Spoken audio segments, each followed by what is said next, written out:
추수감사주일입니다.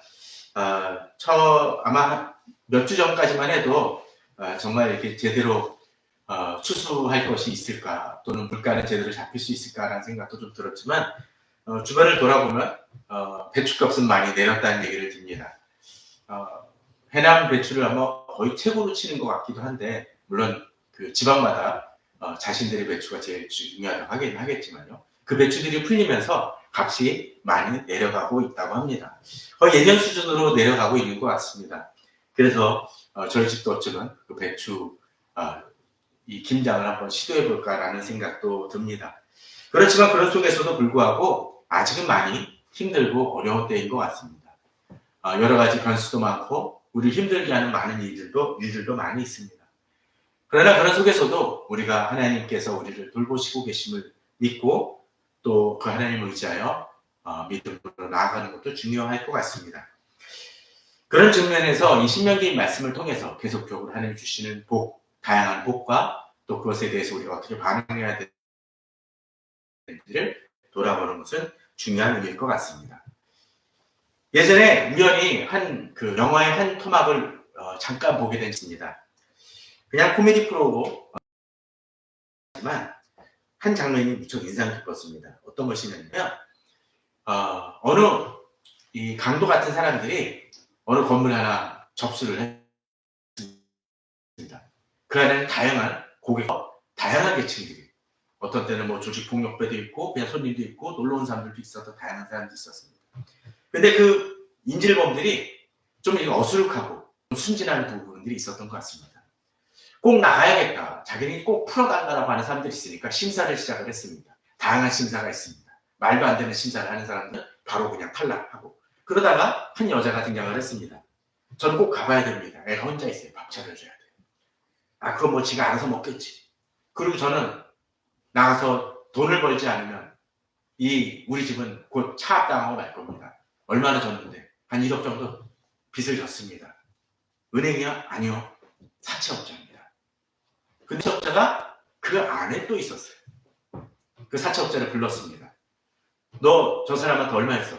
그랬더니 1억입니다. 원금은 얼마야? 뭐 4천만 원, 뭐 이자 6천, 뭐 그렇지 않습니까? 사채업자 같은 경우에. 그렇게 됐습니다. 그랬더니 갑자기 그랬습니다. 거기 금고 같은 게 있었어가지고 돈이 좀 엄청난 돈이 쌓여 있었습니다. 너 차용 좀 갖고 왔습니다. 그 사람. 여기 1억 있는데 한 3억 가져가. 그리고 사채업자가 너무 좋은 거예요. 이거 가져가도 됩니까? 가져가. 그러고서는 이제 그 차용증을 찢어버립니다. 그리고 그 여자한테 얘기합니다. 당신 이제 빚 안 줬어. 그러니까 이제 그 사채업자가 그 돈을 가지고 갔지 않습니까? 그러면서 이제 그 얘기를 하죠. 당신 이제 빚 없지? 많이 가졌으니까 문제 없지? 예. 그러더니 강도함이 또 갑니다. 이제 네 돈을 내가 뺏을 거야. 그리고 다시 그 돈을 가져갑니다. 사채업자는 완전 황당한 거죠. 찬스가 됐습니다. 근데 사채업자는 어떻게 하죠? 3억이 1억이 아닌 그 몇 배의 돈이 생겼지만 그 돈을 자기가 생겼음에도 불구하고 지킬 수 있습니까? 지킬 수 없습니다. 마치 그런 것 같아요. 우범지대고 온갖 깽단이 가득한 곳에서 어느 유명한 은행의 어느 재벌이 한 사람한테, 노숙자한테 내가 너한테 평생 쓸, 너무 힘들게 살았는데 평생 쓸 10억을 줄게 딱 줬다고 칩시다. 근데 이 사람은 우범지대를 벗어나서 한 몇 블록을 지나서 안전한 곳으로 나가야 되는데 이 사람에게 10억은 줬지만 어떻게 해요? 지켜주지 않고 네가 스스로 간다고 한다면 이건 축복입니까? 저주입니까? 어쩌면 이 사람은 우리나라 같은 경우가 아니라 미국 같은 데라면, 그런 우범지대라면 돈을 지키긴커녕 목숨이라도 지킬 수 있을까요? 그러기 쉽지 않습니다. 더더군다나 그 모든 그 우범자들이 이 사람이 돈을 가지고 있다는 걸 안다. 경찰도 그를 지키지 않고 있다. 그것은 결국 축복이 아니라 자기 생명도 위기에 그런 위험천만한 축복이 아니라 저주 같은 것이 될지도 모른다. 그러기에 어떤 때 우리에게 축복이 주어지고 은혜가 베풀어진다는 것은 가장 적절하게 좋은 타이밍에, 그리고 가장 필요하게 주어지는 것이 필요할 것 같습니다. 그러기 어떤 때는 민주주의 또 평등이라는 것은 동일하게 무조건 똑같은 금액을 일률적으로 나눠주는 것이 아니라 그 사람의 필요와 우리들에게 적절한 은혜를 내려주시고 필요를 채워주시는 모습을 보게 됩니다. 물론 어떤 때 그 시기와 내가 원하는 것은 좀 다를 수도 있을지 모르지만 우리는 그런 상황 속에서도 하나님의 신실하심을 믿고 나아가야 된다는 것이죠. 신명기 33장 말씀이 그런 것 같습니다. 모세가 떠나가면서 이제 이스라엘 땅에 들어가 약속의 땅에 들어가 살게 된 이 12지파에게 당부와 축복과 그 예언의 말씀을 이제 하고 있는 것이 바로 이 말씀입니다. 지난주에 우리는 이 축복을 받을 사람들이 어느 사람들이요? 하나님의 백성들이고 하나님의 지키시는 사람들이라는 것을 이야기했습니다. 세상 사람들은 받는 것이 아니라는 것이죠. 그런데 그 축복이 어떻습니까? 사람들에 따라서 그 지파에 따라서 각기 다른 모습을 보게 됩니다. 그것은 차별이라기보다는 그 사람들의 특수성에 맞춰서 그 말씀이 그 축복이 배려되어져서 적절하게 주어지는 맞춤형 축복이라는 얘기도 했습니다. 또한 그들이 하나님 앞에서 어떻게 살았는지를 또 반영하는 것도 포함되어진다라고 이야기를 했습니다. 그러기에 지난주에 어땠습니까? 루벤에 대한 얘기. 루벤은 지난주에 어떻게 했었나요? 그 인원도 그 민수기 1장에 말씀하고 26장에 말씀에서는 그 인구 차이가 확 그래도 줄어드는 모습을 보여왔습니다.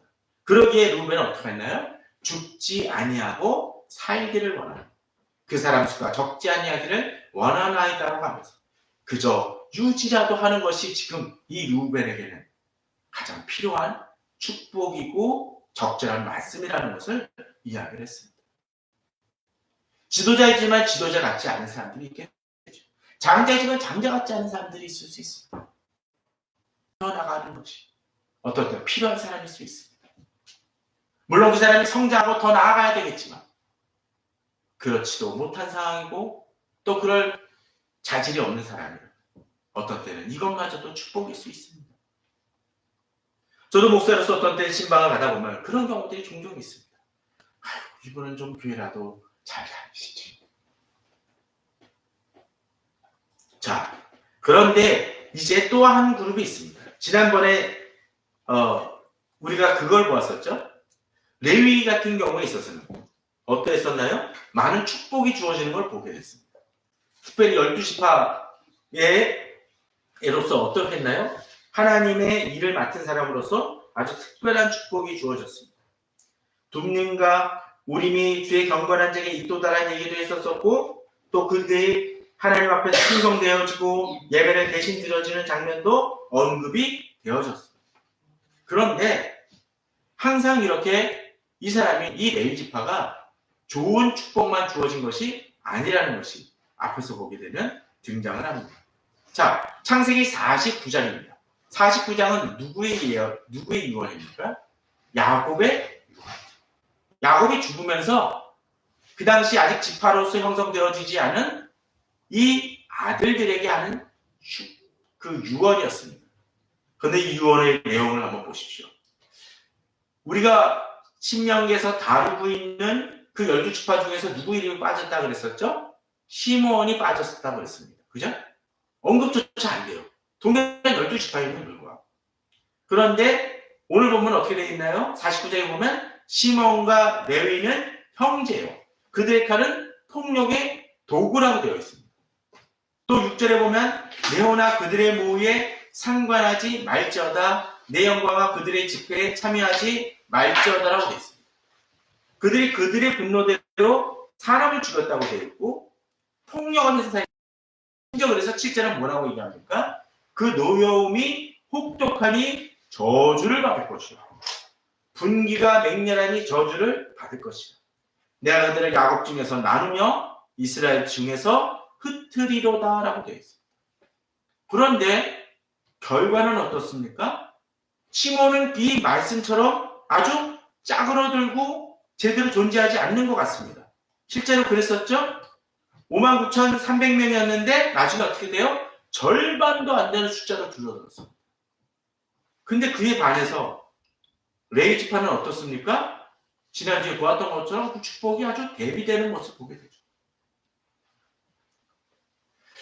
야곱이 이런 예언을 했던 것은 그들의 누이였던 그 디나, 그 지역에서 성폭행을 당함을 통해서 어떡합니까? 이 문제를 해결하려고 조금씩 준비하고 있었는데 시몬과 레위가 공격을 해가지고 그들 지파를 완전히 몰살시켜버렸죠.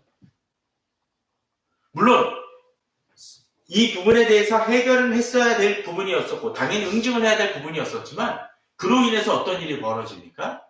주변 이방 지파들이 다 야곱의 가족들을 노리고 위협하며 이 분명한 적대적 관계로 돌아서는 계기가 되고 말았습니다. 사실 우리들이 어떤 문제를 해결하는 데 있어서 분명 이 시대에 맞춰서 공의를 실천해야 됩니다. 근데 그 방법을 어떻게 동원하냐는 좀 다른 차원의 문제일 것입니다. 그게 어떤 때 우리들이 자위대라는 이름으로 또는 비질란테라는 그 표현도 쓰긴 하지만 그런 것을 자경대를 통해서 그 자신의 힘으로 문제를 해결하려고 할 때 사실 사회는 혼란에 빠질 수밖에 없는 요소들이 있습니다.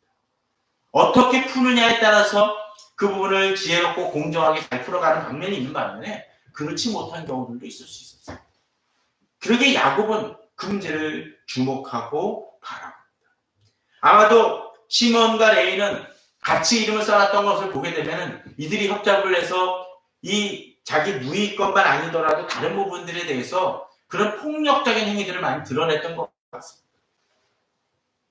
그런 경우들이 있죠. 어떤 문제에서 나성이 났지만 실제로 그 사람이 처벌하는 사람이 그렇게 의로운 사람이 아닌 경우들이 있곤 합니다. 예전에 송진아 그 작가가 썼던 모래시계에서 그런 장면이 등장을 하죠. 두 친구가 등장을 합니다. 한 명은 아주 바르게 살았고 한 명은 그 암울한 시대의 모습 속에서 살아왔습니다. 그런데 광주 사태가 벌어져서 어떤 일이 벌어졌고 광주 항쟁이 벌어졌을 때 어떤 일이 벌어지나요? 조폭에 있었던 그 친구는 이 항과는 그 시민군에 속하게 됩니다. 근데 이쪽에 속했던 이 친구는 어떻게 하죠? 진압군으로 그곳에 투입되어져서 깊은 상처를 받게 됩니다. 근데 나중 결과가 어떻게 되나요? 한쪽은 그 이후에 계속적으로 그 기질과 그 삶을 살다가 조폭에 휩싸이고 그런 어떤 정치 깡패가 되어줌을 통해서 나중에 사형 선고를 받습니다. 그리고 친구를 고발하고 이 검사로서 그 역할을 했던 사람은 오히려 그 진압군으로 뛰어들었던 그 친구의 모습을 보게 됩니다. 그의 삶을 정당화시키자는 것이 아니라 그는 시대의 아픔의 짐을 지고서는 그것을 고쳐나가고 이 시대의 부정을 바로잡기에 다른 삶을 살았던 반면에 한 친구는 전혀 그저 예전의 모습을 버리지 못하고 살아가다 마음은 길고 가고 많은 모습을 그 모래시간 그 드라마는 아주 절묘하게 보여주었던 수작 중에 하나였습니다. 시몬과 레위가 그러했던 것 같아요. 시몬은 그를 버리지 못하고 계속적으로 쪼그립니다. 야곱의 이 얘기는 두 사람에 대한 저주라기보다는 그 길이 아닌다면 결국은 그 길로 갈 수밖에 없음을 보여주는 말씀이라고 얘기할 수 있습니다. 그렇게 동일한 말씀을 받았던 레위는 어떠했나요? 달라진 모습 속에서 바뀌어지는 모습을 보게 됩니다. 레위 지파에서 누가 나왔나요? 모세와 아론이 나왔었죠. 모세는 어떠했습니까? 성경에 보게 되면 아름다웠다고 해요. 그 아기 때부터. 아름다웠다라는 건 그저 아름다운 것이 아니라 그 중심입니다.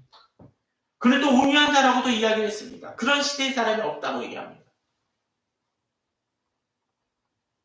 아론도 어두운 시대에 그 이스라엘 백성들 말을 듣지 않는 그 이스라엘 백성들을 이끄나 많은 고생을 합니다. 물론 그가 실수하고 넘어진 때도 있었지만 그럼에도 불구하고 그 백성을 어렵고 힘든 상황에서 끌어갑니다. 어떤 면에서 하나님이 택하신 은혜의 면도 있지만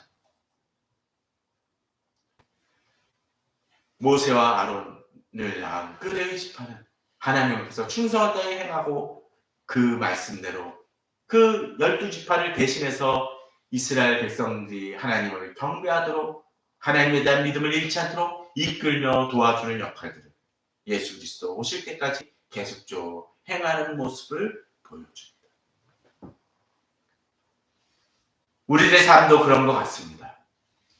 어떨 때 똑같이 어둡고 암울한 환경 속에서 사람들이 살아갔지만 어떤 사람들은 그 상황 속에서도 그냥 젖어들어서 그저 그 모습 속에서 그냥 그 길을 걸어가는 사람들이 있는 반면 또 어떤 사람은 그것을 극복하고 나아가는 사람들이 있습니다.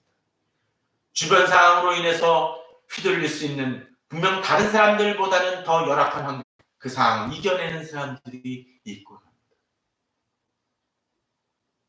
그러게 우리들은 힘들고 어렵고 또 내가 나를 옥죄는 그런 상황이 있다 할지라도 하나님의 은혜를 바라며 싸워 나가는 것이 필요합니다.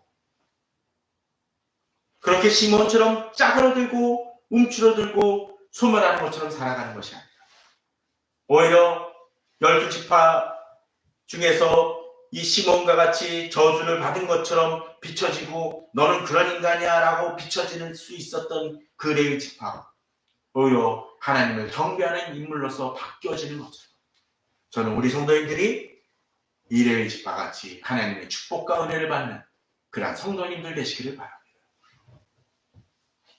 어떨 땐 좋은 환경이 주어져도 제대로 나무를 가꾸지 못하고 열매를 맺지 못하는 그런 농부가 있는 반면 비록 황무지이고 어렵고 힘든 상황 속에서도 좋은 열매를 맺어 정말로 귀한 그 열매로서 맺게 하는 그런 모습들이 있을 수 있습니다. 고린도서에도 그 디모데에서 그런 얘기가 나오지 않습니까? 그릇이 어떤 거? 질그릇도 있고 금그릇도 있습니다. 근데 그 그릇을 어떻게 합니까? 질그릇이라도 귀하게 쓰임받을 수 있다는 것이죠. 그에 반면에 아무리 귀한 그릇이라 할지라도 더럽게 쓰임받고 버림받는 경우가 있을 수 있습니다.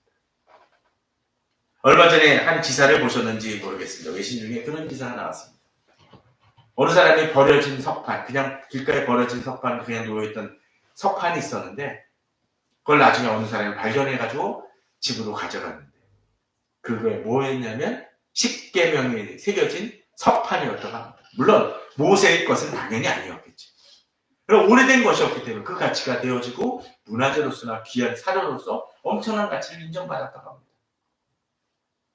그럴 수 있는 것 같아요. 남들 보기에는 별로 주목받지 못하는 거지만 귀한 존재로서 우리는 하나님 앞에는 귀하게 쓰임받을 수 있다는 것을 돌아봐야 될 것입니다. 자, 이제 좀 더 넘어가도록 해봅시다. 이제 베냐민 지파입니다. 베냐민 지파는 좀 독특한 것 같아요. 베냐민에 대하여는 일렀을 때 여호와의 사랑을 입은 자는 그 곁에 안전히 살리리로다. 여호와께서 그를 날이 마치도록 보호하시고 그를 자기 어깨 사이에 있게 하시리로다.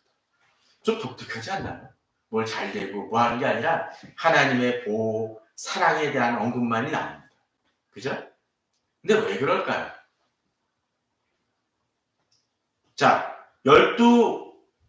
그 야곱의 아들 12명 중에서 막내가 누굽니까? 베냐민이죠. 그죠? 그리고 이 베냐민은 요셉과 더불어 태어났는데 어떻게 했었죠? 요셉이 잡혀가고 나중에 그 애굽에 끌려갔었을 때 혹시라도 베냐민이 혹시라도 문제가 생길까봐 해서 왜냐면 요셉이 너무 야곱이 사랑했었는데 이 요셉을 잃고 난 다음에 혹시라도 베냐민도 잃게 될까봐 베냐민만 하고 싸고 돌았습니다. 그죠? 그러다가 나중에 이 요셉이 총리가 된 요셉이 이 형제들의 반응을 보기 위해서 꼭 베냐민을 데려오지 않으면 어떻게 한다고 했습니까? 이 양식을 주지 않고 문제 해결을 못하겠다 하니까 결국 베냐민을 누가 협상을 해요? 지난주에 보았던 유다. 루벤 대신 지도자와 장자의 역할을 하면서 데리고 오는 장면이 등장을 합니다. 그리고 이 베냐민이 이 요셉이 이게 그 계략을 써가지고 베냐민이 무슨 잘못을 행한 것처럼 니들은 다 돌아가도 되는데 베냐민만 놓고 가라 하니까 이 형제들이 또 그리고 유다가 나서서 이 문제를 해결하고 결국 형제들이 화합되는 장면들이 등장합니다. 또 역사를 보게 되면 베냐민은 가끔씩 튀다가 어떤 때는 자기 민족이 자기 지파가 다 소멸될 듯한 위기도 빠집니다. 가끔 그럴 때가 있죠. 막내들을 보게 되면 모든 막내가 그렇지는 않긴 하지만 아슬아슬해 보일 때가 있습니다. 사고도 많이 치고 사랑스럽긴 한데 문제도 많이 있고. 지금 표현이 꼭 그런 것 같아요. 여호와의 사랑을 입은 자입니다. 막내니까 더. 그 곁에 안전히 살려고. 좀 유지되기 바라는. 귀엽긴 한데 언제든지 튈지 모르는. 아기가 어릴 때도 그렇죠. 귀엽긴 한데 언제든지 튀어나갈지 몰라요. 불안하죠, 부모는. 그러니까 여호와께서 그를 날이 마치도록 보호하신 장면이 등장합니다. 크게 문제 있다고 말할 수는 없는데. 그런데 그럴 때 어떻게 해요?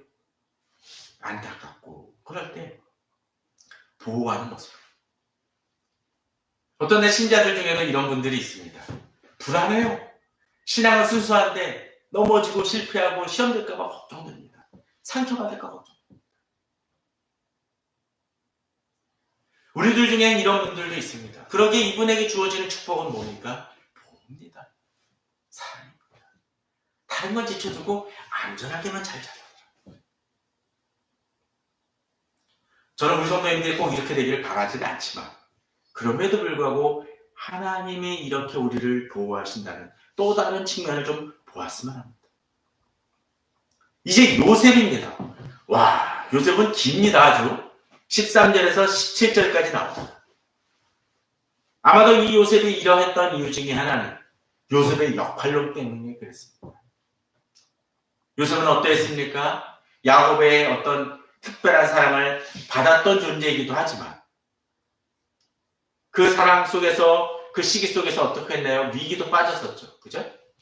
그리고 어려운 일들도 경험을 했습니다. 그리고 어떤 일을 행했나요? 그의 애굽 총리가 됨을 통해서 어떤 일?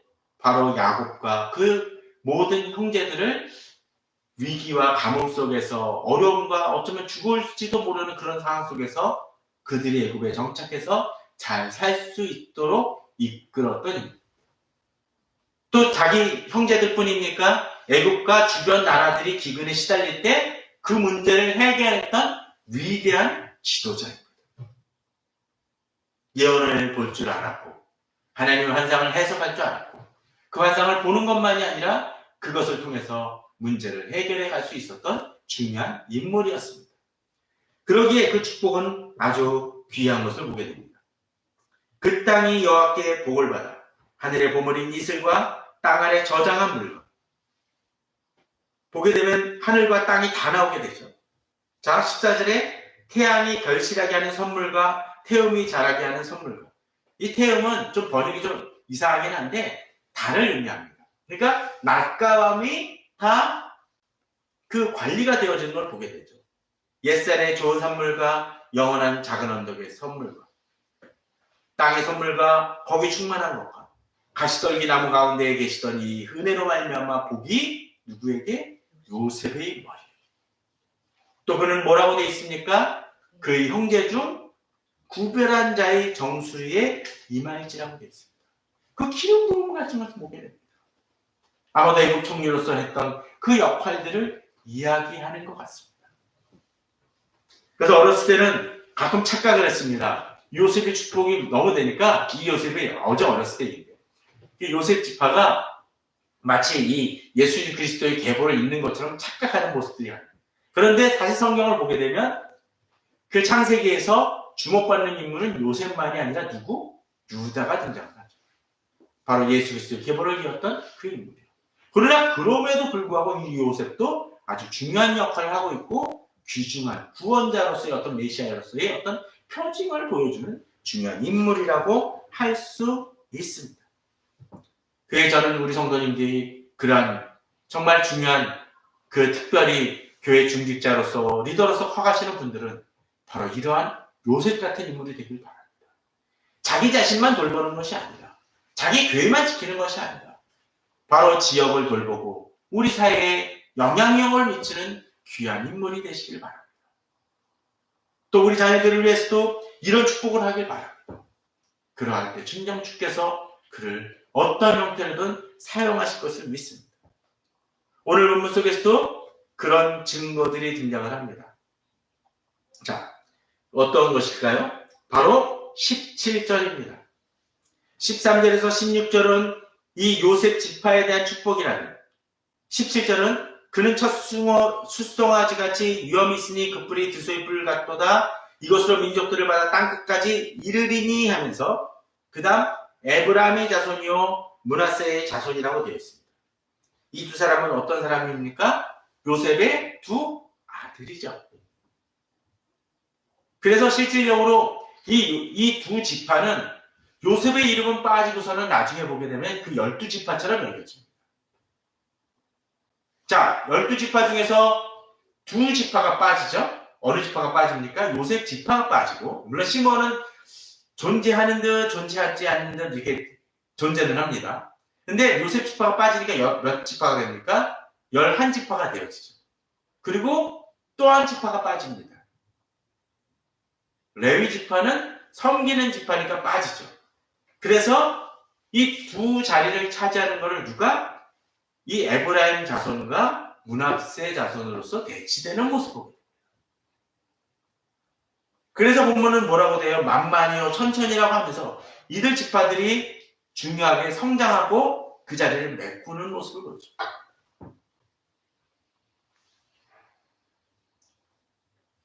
요셉을 통해서 두 지파, 유다 자손만큼이나 중요한 역할을 하고 있는 것을 보입니다.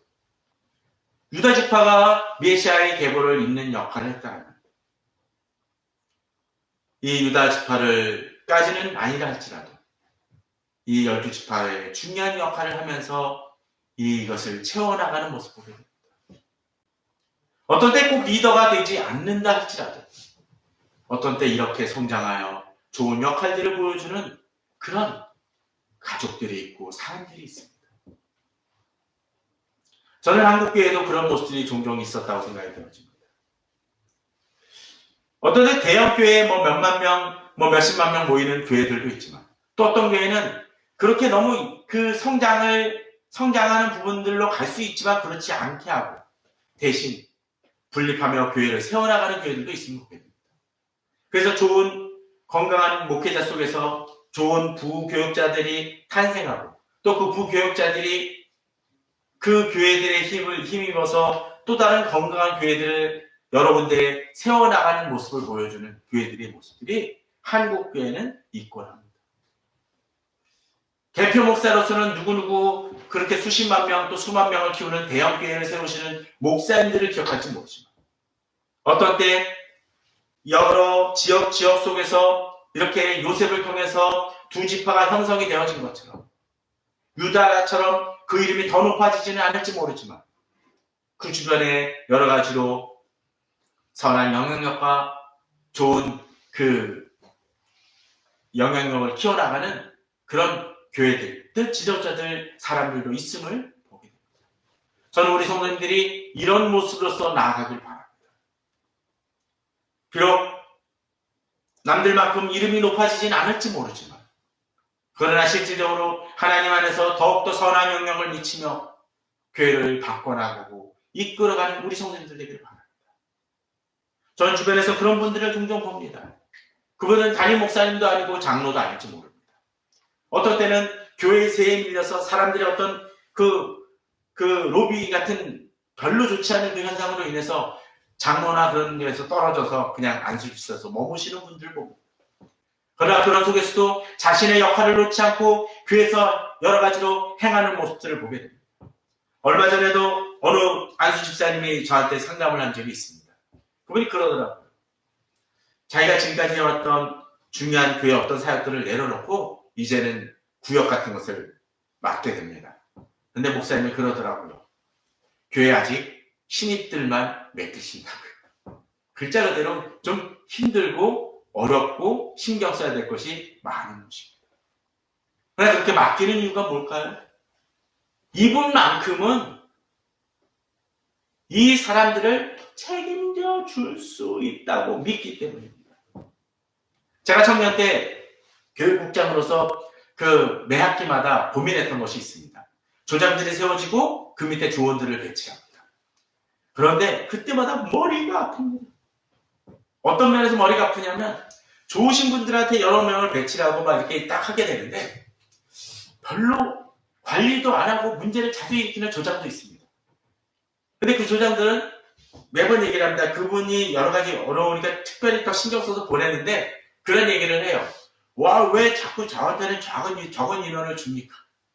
또 그러다가 관리하다가 몇 명이 빠져나가요. 이제 새로운 신입반들이 옵니다. 그걸 배치를 해야 되는데 이 조장이 문제 있는 조장 밑에는 지금 조원이 모자라는 건 아는데 적어서 거기다 넣어야 된다는 건 아는데 그럼에도 불구하고 거기 넣으면 이분들은 정착하지 못하고 떠나갈 것 같아서 이미 조원이 가득 차 있는 조장한테 맡길 때가 있습니다.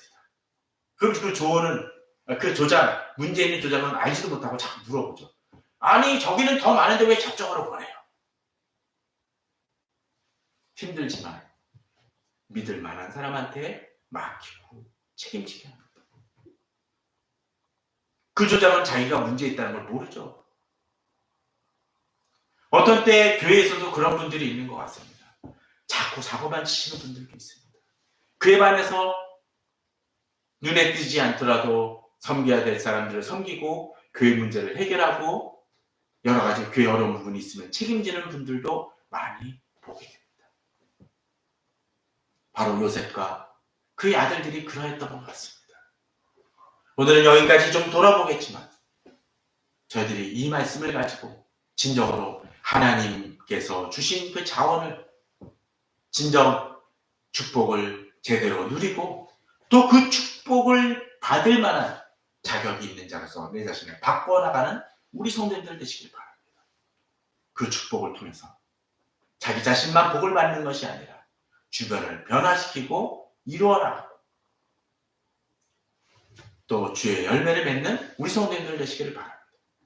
그런데 지난번에도 이야기를 들었지만 지금 이 축복은 아직 실현된 축복이 아니라는 것입니다. 왜요? 아직은 약속의 땅에 들어가기 전에 주어지는 축복과 예언의 말씀이라는 것이죠. 추수감사주의를 드리면서 아직은 하나님 앞에 감사하기에는 너무나 부족한 것이 많이 있는 것처럼 하나님 왜 이 문제를 해결해 주지 않으십니까? 라고 답답해하는 많은 부분들도 있을 줄 압니다. 이스라엘 백성들처럼 우리도 광야에 있는지 모릅니다. 그는 하나님이 이루실 것을 고대하며 하나님께 감사하며 하나님과 동행하며 믿음으로 나아갔을 때 진정 시몬이 아니라 레위 같은 축복이 우리 성도님들에게 요셉과 같은 축복이 우리 성도님들에게 이루어질 것을 믿습니다. 그러한 믿음으로 나아가시는 우리 성도님들 되시기를 주님의 이름으로 축원합니다.